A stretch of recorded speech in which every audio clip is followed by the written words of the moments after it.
अगर आप बाहर देखिए, अमेरिका में यूनिफॉर्म एजुकेशन है, चाइना में यूनिफॉर्म एजुकेशन है, फ्रांस में यूनिफॉर्म एजुकेशन है, जापान में यूनिफॉर्म एजुकेशन है, सिंगापुर में यूनिफॉर्म एजुकेशन है, रसिया में यूनिफॉर्म एजुकेशन है। दुनिया के कई देशों में यूनिफॉर्म एजुकेशन होता है, यानी सिलेबस करिकुलम सबका कॉमन होता है।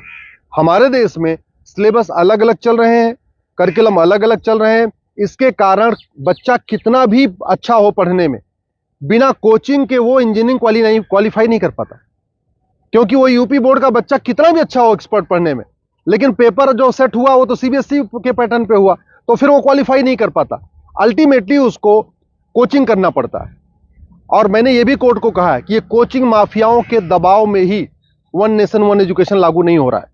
कोचिंग माफिया इतने पावरफुल है, इनका लगभग 5 लाख करोड़ रुपए का कोचिंग का बिजनेस है हर साल का। अगर वन नेशन वन सिलेबस हो जाएगा, कॉमन सिलेबस कॉमन करिकुलम हो जाएगा, और जो पढ़ाया जाएगा यही पूछा जाएगा, तो लोग कोचिंग नहीं करेंगे। जो मेहनती बच्चे होंगे वो अपनी पढ़ाई करेंगे और उसके बाद एंट्रेंस क्वालिफाई कर लेंगे।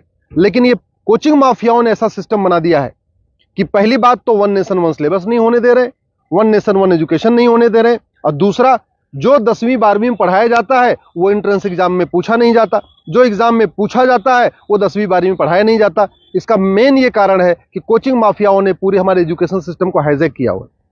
और दूसरी बात ये भी है, जो बुक माफिया हैं, पब्लिशर हैं, ये नहीं चाहते कॉमन सिलेबस कॉमन करिकुलम हो। क्योंकि अगर कॉमन सिलेबस कॉमन करिकुलम हो जाएगा और सिलेबस कांस्टेंट रहेगा, 2 साल 3 साल 4 साल तक वही रहेगा, तो फिर जो पब्लिशर है इनकी किताब कोई नहीं खरीदेगा, लोग एनसीईआरटी किताब खरीद लेंगे। जो एनसीईआरटी छापेगा, अगर वही लोग किताब में स्कूल में चलाएंगे, तो एनसीईआरटी किताब 100 रुपए की मिलती है, प्राइवेट पब्लिशर उसको 500-1000 रुपए की बेचते हैं।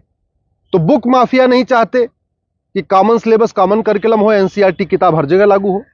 कोचिंग माफिया नहीं चाहते यूनिफॉर्म सिलेबस हो, यूनिफॉर्म करिकुलम हो, वन नेशन वन सिलेबस हो।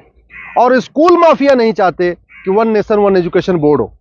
सीबीएसई बोर्ड वाले चाहते हैं कि उनका सीबीएसई बोर्ड अलग से चलता रहे, जिससे उनकी दुकान चलती रहे। आईसीएसई बोर्ड वाले चाहते हैं कि उनकी दुकान अलग से चलती रहे। तो इसलिए ना सीबीएसई बोर्ड वाले चाहते हैं one nation one syllabus, one nation one education board हो, ना आईसीएसई बोर्ड वाले चाहते हैं। और इसका नतीजा ये हो रहा है कि आम जनता, आम बच्चा पिस रहा है इस पूरे माफिया राज में। इसलिए मैं कोर्ट से निवेदन किया है। कोर्ट ने केंद्र सरकार के शिक्षा मंत्रालय को और कानून मंत्रालय को 4 हफ्ते के अंदर जवाब दाखिल करने के लिए कहा है। एनसीईआरटी, सीबीएसई बोर्ड और आईसीएसई बोर्ड को बोला है 4 हफ्ते के अंदर जवाब दाखिल करिए। दिल्ली सरकार को भी बोला है कि आप भी अपना स्टैंड क्लियर करिए, आप क्या चाहते हैं, आप one nation one syllabus, one nation one curriculum चाहते हैं या नहीं चाहते, आप one nation one education board चाहते नहीं चाहते।